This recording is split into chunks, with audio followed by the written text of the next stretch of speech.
আমাদের হাতে তৈরি করে পিঠাগুলো। আপনি আবার একটু বলেন। পাওয়া যায়। আচ্ছা, এটা কোথায় পাওয়া যায়? আচ্ছা, ধন্যবাদ আপনাকে।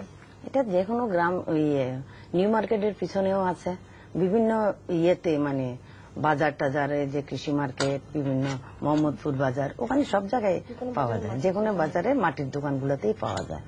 মাটির দোকান, লোহার দোকান, কড়াই টড়াই যেগুলো বিক্রি করে ওখানেই পাওয়া যায়। এটা তো শহরে যারা থাকছে তাদের ক্ষেত্রে, আর যারা গ্রামেগঞ্জে সবাই, গ্রামেগঞ্জে ওই হাট বাজারে সব জায়গায় পাওয়া যায়।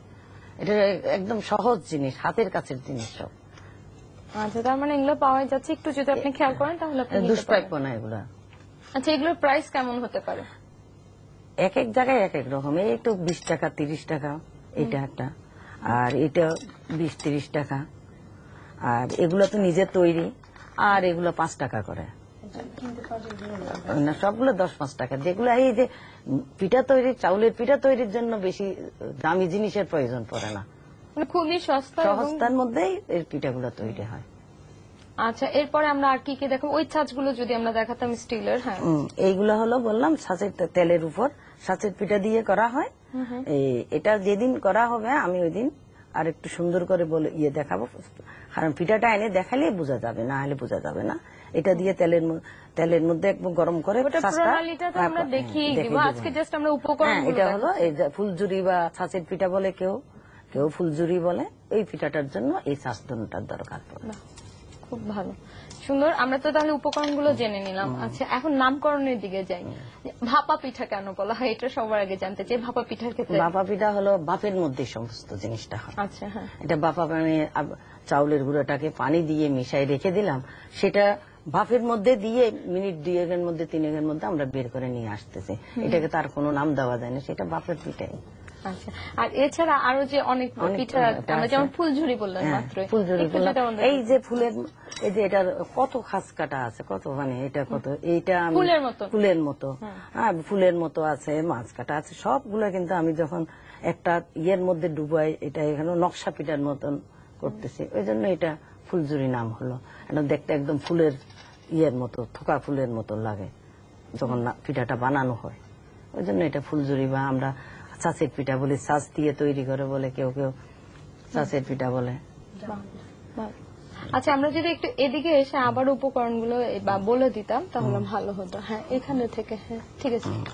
এবং আমাদের দর্শকরা বারবার জানতে চাচ্ছেন, ফোন করছেন যে কি উপকরণগুলো ভালো করে জানতে চাচ্ছেন, এই জন্য বললাম। আচ্ছা, যাই হোক, আমরা জানছিলাম কুড়ানি তো দেখিয়ে ফেললাম। হ্যাঁ, আর যেদিন যে পিঠা বানানো হবে ওই জিনিসগুলো ওই দিনেই ভালো করে দেখানো হবে। হ্যাঁ, এটা তো আমরা উপকরণগুলো দেখাচ্ছি। আমরা যদি এই ছাঁচগুলো একটা একটা করে আস্তে আস্তে এনে দেখাতাম। হ্যাঁ, এই যে একটা ছাঁচ একটা একটা করে এনে এখানেই দেখাই। হ্যাঁ, এই ছাঁচের এগুলো হলো একই জিনিস, ডিজাইনটা চেঞ্জ আর কি। ভাপা পিঠারই আমরা বিভিন্ন ধরনের ডিজাইনেও করতে পারি। বিভিন্ন ডিজাইনের করতে পারি। এটা ভাপা পিঠার ডিজাইনের থেকেও এটা গুড় দিয়ে ভাপা পিঠাটা হবে না, গুড় দিয়ে হবে, এটা টোস্টের মতন হয়ে যাবে, একদম বিস্কিটের মতো। বিস্কিটের মতো একদম বিস্কিট, এটা সংরক্ষণ করা যাবে। বাহ, এই বাটিটা দিয়ে। আচ্ছা, ওটা দিয়ে আমরা যে ছাঁচটা দেখাচ্ছি, এইটা এই ছাঁচটা দিয়ে, এই ছাঁচটা দিয়ে। তাহলে আমরা এটা তো আস্তে আস্তে জানতে পারবো যখন আমাদের পরবর্তী ক্লাসগুলোতে আমরা জানবো।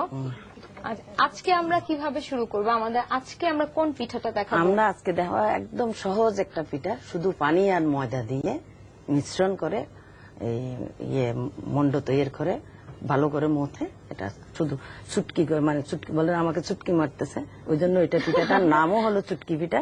ওই চুটকি পিঠাটা বানানো দেখাবো। আচ্ছা, খুব বিষয়। তাহলে আমরা চলে যাই আমাদের এই পিঠাটা বানানোতে। পিঠা বানানোতে চলে গেলে।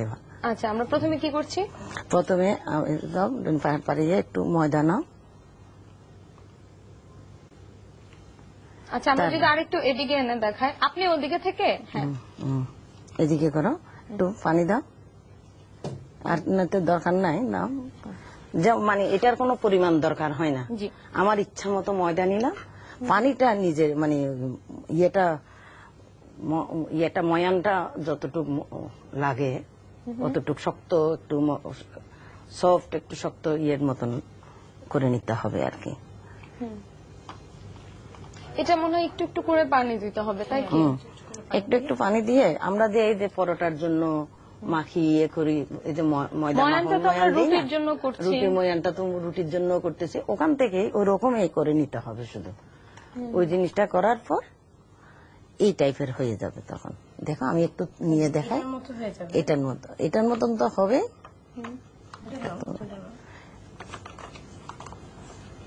একদম এটার মতো আমরা ওখানে রেখে যদি দেখাই আমরা না, এই যে এটার মতনই হবে, এখানে আছে এটা ওইটা মথার পরে কিন্তু ওরকম হয়ে যাবে।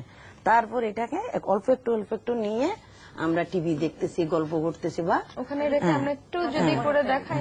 হ্যাঁ, আমরা গল্প করতেছি, যে কোনো সময় বসে আমরা এইভাবে ধরে আমরা দেখতে পাচ্ছেন। আমরা যদি আরেকটু ওই যে টেবিলটার ওখানে রেখে আপনি যদি করেন, হ্যাঁ ঠিক আছে, হ্যাঁ ওখানে আপনি এই পাশে থেকে করেন, হ্যাঁ ঠিক আছে, হ্যাঁ এইভাবে এটার দিকে তাকাতেও হয় না, কিছুই করতে হয় না, নিজের ইচ্ছা মতো। এটা তো পুরোটাই প্র্যাকটিসের ব্যাপার, নাহলে এত তাড়াতাড়ি জিনিসটা খুব সোজা। ধরো তুমি একটু দেখো, আমরা কিন্তু দর্শক আগে দেখেছি জাস্ট ময়দার সাথে একটুখানি পানি মিশিয়ে নিয়েছি, অল্প অল্প করে পানিটা মিশিয়েছি।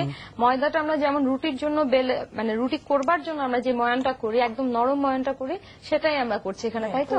একটু শক্ত থাকবে ময়ানটা, তারপর এইরকম হয়ে যাবে। এটা কিন্তু একটু ভিজা কাপড় দিয়ে রেখে দিতে হয়, রেখে দিলে উপরে যেমন একটু শক্ত হয়ে গেছে, সেটা হবে না। আমি যদি না হয় একটা বক্সে নিয়ে ঢাকনা দিয়ে রাখলাম, তারপর এরকম ছোট্ট ছোট্ট নিয়ে হাতের মধ্যে নিয়ে লম্বা করে এক পাশটা এই টাইপের চিকন হয়ে যাবে, এই যে এরকম মাথাটা চিকন হয়ে যাবে। আপনি যদি একটু বোর্ডের দিকে চেপে বলেন আমরা তাহলে দেখতে পাবো। হ্যাঁ, যেরকম চিকন হয়ে যাবে, চিকন হয়ে এই যে মাথাটা যেরকম বের হয়ে আছে, এই নিয়ে ছিঁড়ে এই চুটকি মারার মতো হাতটা দিয়ে আমরা এইভাবে চুটকি মারি না, এরকম করে এইভাবে করে মারলে জিনিসটা এরকম হয়ে যাবে। এই তারপর এই যে নিচে পড়লে এরকম, মানে ছোট ছোট, মানে খুব অল্প পরিমাণে ময়দা নিয়ে তারপর এভাবে করে দিতে হবে। আচ্ছা, তাহলে এটা হচ্ছে এক হাতে রেখে আরেক হাত দিয়ে আমরা এইভাবে ছিঁড়ে ছিঁড়ে বললে হবে না। দাও, আমি এই চিকন মাথাটা নিয়ে এইভাবে দুই হাতটাকে, এই হাতটাকেও পাকাতে হবে, এই আঙ্গুলটাকেও এইভাবে এটা করতে হবে। এই হাতটাকে পাকায়, এই আঙ্গুলটাকে এটা অটোমেটিকলি আস্তে আস্তে মারার মতো করে দিলে এই জিনিসটা এরকম হয়ে যাবে। তখন জিনিসটা হয়ে যাবে ঠিক এরকম।